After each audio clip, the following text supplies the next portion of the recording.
मैं फौजी बाबा बनारस से और आप लोग देख रहे हैं महाराज फौजी बाबा चैनल।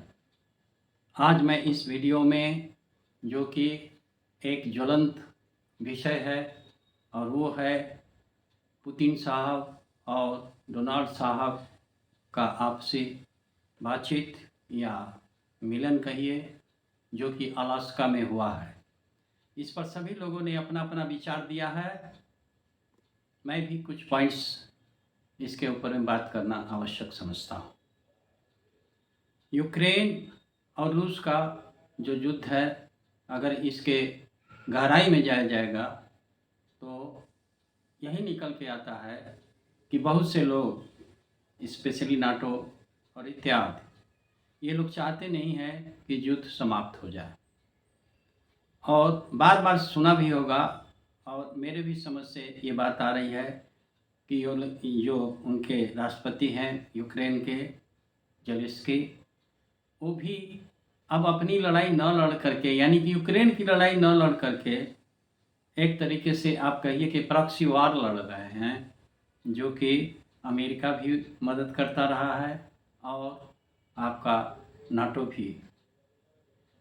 रूस की समस्या के बारे में भी सोचना पड़ेगा। पहले तो ये सोचा जाए कि यूक्रेन आया कहाँ से, यूक्रेन था कैसे। पहले यूएसएसआर का एक अंग था, टूट करके बाहर निकल आया, और जिसमें से ये सबसे बड़ी बात ये थी कि वो नाटो का सदस्य नहीं बनेगा। जहाँ तक मेरा ख्याल है, ये एक संधि भी साइन किया था। समस्या पैदा करने लगा कि नाटो की तरफ जाएंगे, नाटो की तरफ जाएंगे, क्योंकि हमेशा छोटा देश बड़े देश से डरता रहता है, या पता नहीं क्या कारण है कि उस समस्या पैदा कर रहा है। ये हम लोग भी, भारत भी छोटे छोटे देशों से परेशान हो गए हैं, और चाइना चारों तरफ से घिर रहा है, और मोतियों की माला इत्यादि बहुत से शब्दावलियाँ आ रही हैं, जिसको कि आप लोगों ने सुना होगा। तो इसी तरह से परेशान छोटे देश बड़े देशों को करते रहे हैं, और जो दूसरा चाहता है कि बड़े देश आगे न बढ़ पाए, या चाहे कोई देश आगे न बढ़ पाए, तो उनको उलझा दो, आपस में लड़ाई करा दो, और आपस में लड़ाई करा करके अपने हथियार को बेचो और जो बिजनेस करना है सो करो। रूस और यूक्रेन का वास्तव में बहुत साल हो गया, जो कि मानवता के लिए एक खतरा बना हुआ है। ये कभी भी परमाणु युद्ध हो सकता है, चाहे कुछ भी। अगर नाटो ने फिजिकली आकर के उसमें करेगा तो पुतिन साहब के लिए समस्या खड़ी हो जाएगी। उसके साथ में सब चाह रहे हैं कि रूस को कमज़ोर कर दिया जाए। ठीक है, सब लोग चाहते हैं, किसी का जो उन्नत कर रहा है या कोई बात बनी हुई है तो लोग चाहते हैं कि उसके विरुद्ध में जाया जाए। जैसे डॉलर का ही ले लीजिए कि डॉलर का चारों तरफ से अभिप्राय है, उसका दबदबा है, तो लोग चाहते हैं कि उसका भी एक अल्टरनेटिव आ जाए। सकारात्मक दृष्टिकोण से अगर देखा जाए तो डोनाल्ड जी का और पुतिन जी का आपसी वार्तालाप एक शुरुआत है, और शुरुआती दौर पर तुरंत कुछ नहीं कहा जा सकता कि ये समझौता हो जाए, चाहे ये हो जाए वो हो जाए, थोड़ा समय लगता है। और ट्रम्प साहब का जो प्रयास है वो ठीक है, लेकिन थोड़ा सा उनको भी सोच समझ करके ही प्रयास करने का उचित होगा कि अगला क्या चाह रहा है। किसी को you can't take it for granted कि जो मैं कहूँगा तो यही बात होगी, ये चीज़ें होगा। ठीक है, अलग अलग बात कर लिया जाए, दो पक्ष में जब आपस में लड़ाई हो रही तो अलग अलग बात कर लिया जाए, और अलग अलग बात करके फिर बैठाया जाए। ठीक है, एक ही अप्रोच कोई गलत नहीं था, सही है। रह गई बात मीडिया की, अपनी अपनी बातें कहना कि मीडिया का जवाब नहीं दिया, ये नहीं किया, वो नहीं किया, ऐसा नहीं हुआ। पहले उन्होंने कह दिया कि पुतिन को, अरे भाई, जब हम बुला रहे हैं तो उसकी बात समझें कि उसका क्या विचार है। ठीक है, विचार है तो जो विचार होगा पहले समझ बूझ करके दोनों को करके तभी कोई चीज़ की जाती है, और एक ये तरीका है।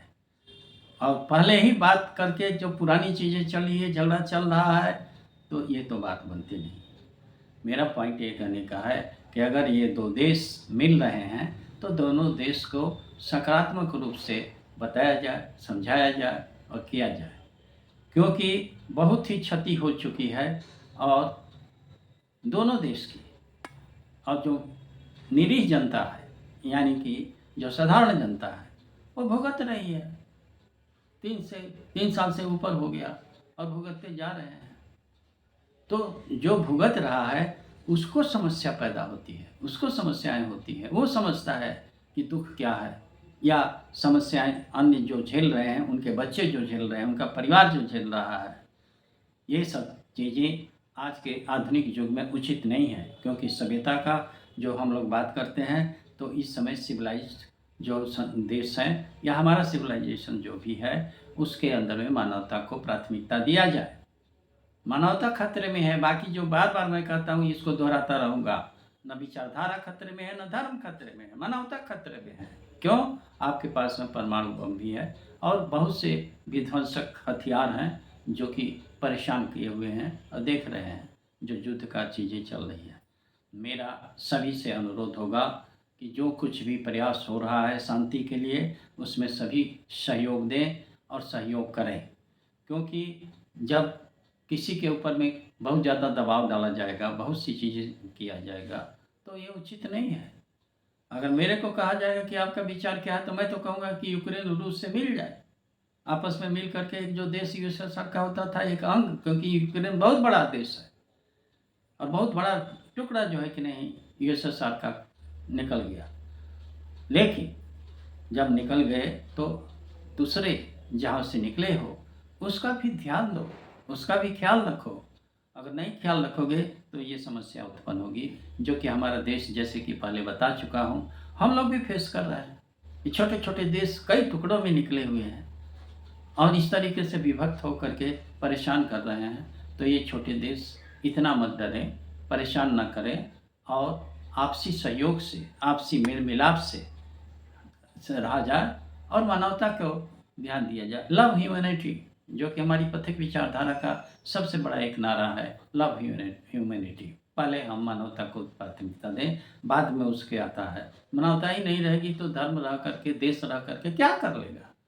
अगर कोई परमाणु बम कह रहा है कि मैं गिरा दूंगा और गिरा करके वो भी बचा रहेगा, ये संभव नहीं है। दुधारी तलवार है, इस तरीके से आप जिसको परेशान करोगे वो भी परेशान होगा। इसलिए मैं अंत में यही कहूँगा कि जो भी प्रयास कर रहे हैं ट्रम्प साहब, ठीक है, उसमें कभी कभी समस्याएं आ जाती हैं, कभी कभी हो जाता है, तो हम लोग बेहतर होगा कि उसमें सहयोग करें।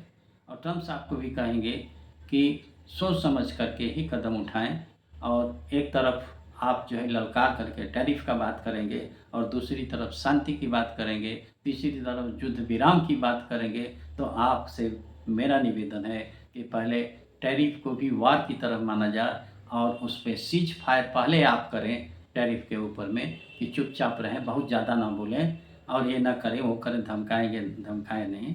अगर इस तरह से धमकी देंगे तो शांति कभी भी नहीं होगी, कभी भी शांति नहीं होगी। अगर आप ये कर देंगे कि अगर पुतिन नहीं मानेंगे और ये नहीं मानेंगे तो हम ये कर देंगे, हम वो कर देंगे, यही गड़बड़ है। और इसको सुधारें। और मैं इनके सलाहकारों को भी कहूँगा कि जब कभी भी ये जाते हैं, जब कभी भी इस पर आते हैं, दुनिया देख रही है, इसलिए कि सुपर पावर है, तो ऐसा अच्छा तरीक़ा से उनको सलाह दिया जाए ताकि वो संतुलन बनाए, बैलेंस बने, ना कि असंतुलित रूप में। असंतुलित रूप में कभी शांति नहीं होगी, संतुलन में ही शांति आ सकती है, समझौता हो सकता है या कोई भी बात हो सकती है। इसलिए मैं उनके सलाहकारों को भी सलाह दूंगा कि कृपया आप लोग नपे तोले और समस्याओं को देखते हुए और आधुनिक युग को देखते हुए और देश विदेश को सबको देखते हुए अपने कदम दें, सलाह दें, उचित रहेगा। धन्यवाद मैं कहूँगा। और अच्छा लगे तो मेरा ये वीडियो को लाइक कर दें, सब्सक्राइब कर दें। जय हो, जय हो, जय हो।